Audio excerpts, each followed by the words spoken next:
everybody's in a community right here and everything, and it's all gone.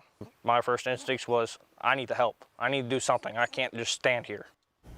Two friends jumping into action to save their neighbors from quickly spreading flames. Thank you for joining us tonight for THV 11 News at 6. I'm Faith Woodard alongside Rolly Hoyt. Yeah, dozens are without a home tonight after lightning caused flames to rip through a Hot Springs apartment complex. And as Maya Ellison found out in this THV 11 exclusive, the brave actions of two neighbors helped save lives.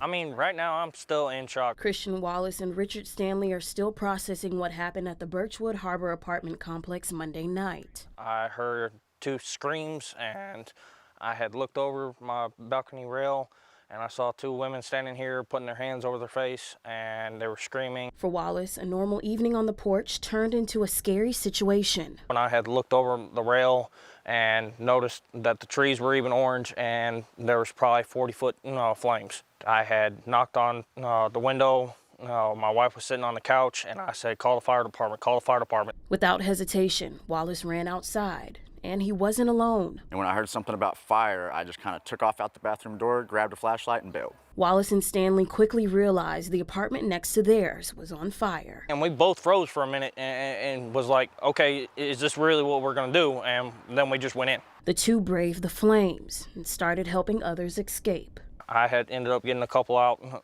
on the secondary floor, and he ran all the way down to the bottom floor and knocked on the door. They came out, knocked on another door, no one answered. Somebody hollered out something about kids being in there. And I went, and you got to go all the way through their living room, and there was a hallway that took a right, and they were hunkered down in the hallway where they really weren't in the smoke. Hot Springs fire officials say the building is unsalvageable and 21 people were displaced. Fortunately, no one died and injuries were minor. We ended up within an hour accounting for everybody. Two went to the hospital with minor burns. The rest were either awoken by the fire and got out or were not present at the time. Families returned to what was left Tuesday morning. Neighbors and strangers showed up looking for ways to help. And as for Stanley and Wallace, they say they already had some help. Don't thank me, thank God, because I wasn't doing none of that. None of that was controlled by my head. In Hot Springs, Maya Ellison, THV 11 News. Maya, thank you. The Red Cross is also helping, and you can help as well. We have information on ways to assist people forced out by the fire right now on THV11.com. Now, weather from the First Arkansas Bank and Trust Weather Garden. We're outside. We've got a lot of blue sky above here in the garden. The showers and storms have ended in Little Rock. There are a few to our north and to our west.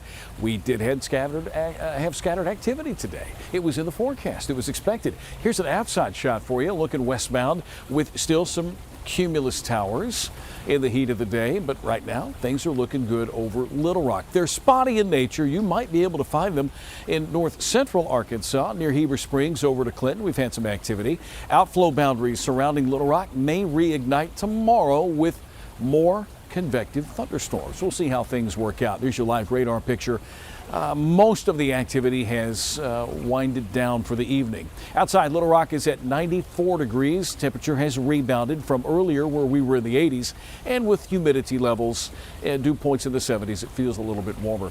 Coming back in just a few minutes, we'll take a look at tomorrow's chance of rain and also talk about more hot temperatures in time for your weekend. Tom, thank you. Developing tonight, a major appellate court decision means gender-affirming care is once again banned for minors in Arkansas. It comes after a Supreme Court decision in June paved the way for the reversal. THV 11's Carter Thweed kicks off our team coverage from the state capitol. Carter, get us up to speed on this case. Sure, Rolly. This all stems from a law passed here in 2021 called the SAFE Act, which stands for Save Adolescents from Experimentation. And like you said, this law does make it illegal for minors anywhere in the state to receive gender-affirming care. The law has seen its share of challenges, like when then Governor Hutchinson vetoed it in 2021, or in 2022 when a district judge stopped the law from taking effect. But then today, a federal court reversed that decision, saying the law is constitutional and can go forward as written. And so Arkansas Attorney General Tim Griffin says the law will be official when the court hands down its mandate, which he says should be in about 2 weeks or so. And so I'll have much more from Griffin, state lawmakers, and those unhappy with this decision tonight at 10. For now, at the Capitol, I'm Carter Thweet, THV 11 News. All right, Carter, thank you. Another legal decision as Arkansas lawmakers trying to make a new law stick. Last week, a judge partially stopped a law requiring the 10 Commandments to be displayed in school classrooms. THV 11's Catherine Rowley hears how lawmakers plan to test how partial that ruling is.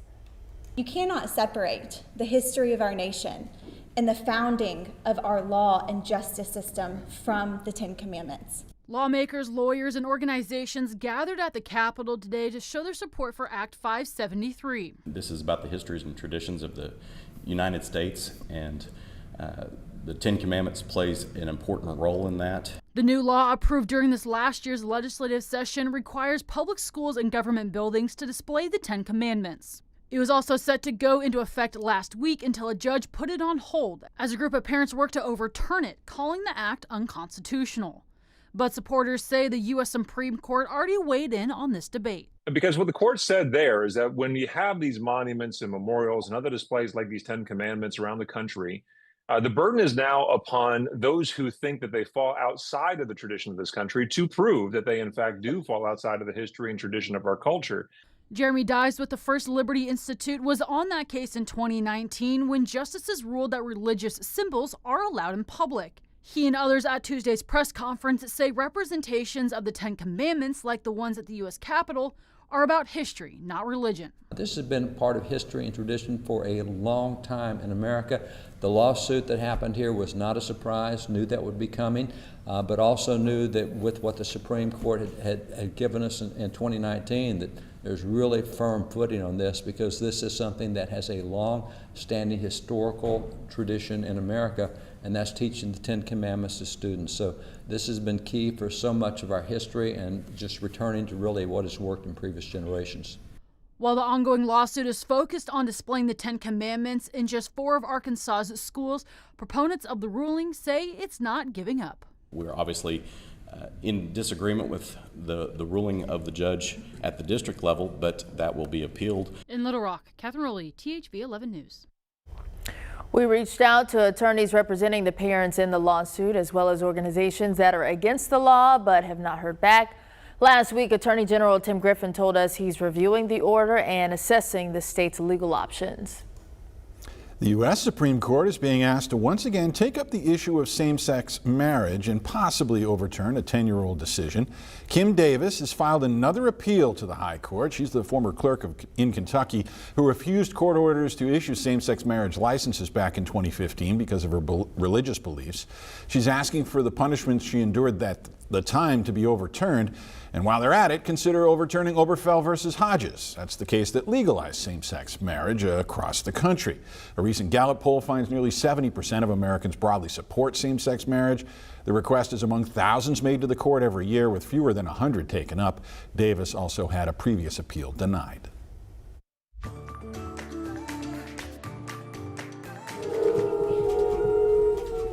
Hey, Suey! Some Arkansas students showed U.S. Secretary of Education Linda McMahon how to call the hogs this morning. The Secretary's trip to Little Rock was hosted by Governor Sanders, making a stop at Don Roberts Elementary to visit classrooms and participate in a roundtable discussion with Arkansas teachers and administrators. Secretary McMahon will visit all 50 states in what she calls the Returning Education to the States tour. And speaking of school, it is back to school season. This week, several of the state's biggest districts go back to the classroom this week. Tomorrow's list is long, and it includes Benton, Bryant, Lone Oak, Russellville, and Searcy. We have a full list of school start dates right now on THV11.com.